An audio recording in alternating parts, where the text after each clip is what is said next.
മുത്തുചേരുന്നു സർവത്തു ഭംഗികളും അങ്ങെത്തി നിൽക്കുന്നു പാർത്ഥൻ. ഈ ഉത്തുംഗൈവവത ഭൂവിലനിത്യതയിലെത്തുന്നിതേകാന്ത പാർത്ഥൻ. ഭൂരിയോ ശുഭ്രമാം ശിവവിഭൂതിയോ ഇവിടെ ഗിരിനിരകൾ ചാർത്തി തുടുകതിരു നിൽക്കുന്ന ഹരനിഴലോചനം വിടരുന്ന പോയുഷസൂര്യൻ. ഹരജടയിലോ ധവളഗിരിമുടിയിലോ നിലാതിരി പോലെ നിൽപ്പൂ ശശിരേഖ. കൊടുമുടികളിൽ സമാധിസ്ഥനാമീശന്റെ അകനിറവിഴും മഹാമൗനമുറയുന്നു.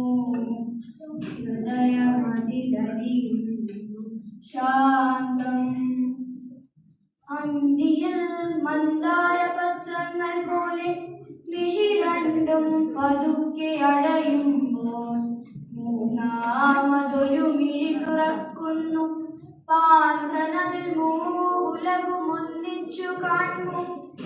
വൈരാഗിയായി തപമനുഷ്ഠിച്ചിടും മാരവൈരിയിൽ തീവ്രാനുരാഗമാർന്നൊരു തപം ചെയ്തിടും അപർണയെ കാണുന്നു. ഒളിവിൽ പലർശനമേതു നിൽക്കുന്ന മാരനെ, ഒടുവിൽ മനമുലയുന്ന ഹരനെ.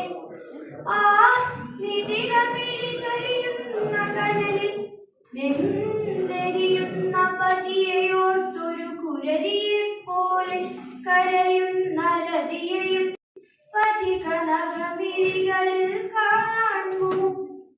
പരിണാമരമ്യമാകഥയിൽ ശിവപാർവതി പരിണയത്തിനു മഞ്ഞലരിയുമായി താമരക്കുടയുമായി മംഗളസ്തുതിയുമായി ആഹ്ലാദഭരിതരായണയും ഇരുദേവിമാരെ, മലർമകളെ മാതംഗ കന്യയെയും. അകമിഴികൾ കാൺമതതുപോലെ എഴുതുന്നു താനറിയാതെ പഥികനീതാളിൽ. വെഞ്ചാമരം വീശിയിരുവശം യമുനയും ഗംഗയും അകമ്പടി നടന്നു. നിജഭൂതഗണനിഷേവിതവാദ്യഘോഷങ്ങൾ നിസ്തന്ത്രമെങ്ങുമുയരുന്നു. കുടമണികൾ തുള്ളിച്ചിരിക്കെ മഹാവൃഷഭമുതുകിൽ പുലിത്തോൽ വിരിപ്പിട്ടു നൽപാതിയുടെ